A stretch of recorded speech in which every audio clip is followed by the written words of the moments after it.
ទឹកលិចអស់ហើយបងប្អូនយើងធ្វើអីកើតនេះទឹកលិចគ្រប់កន្លែងអស់ហើយ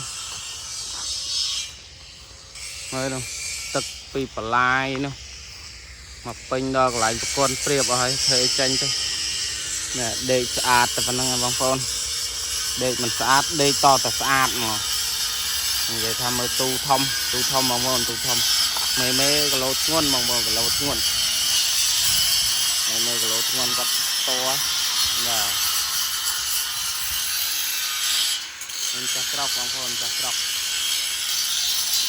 មេឃអ៊ូអាប់ទៅដែរមែនទេមេឃអាចអក្រោះបានមួយថ្ងៃដែរឥឡូវទៅយប់ចាប់ដើមទៀត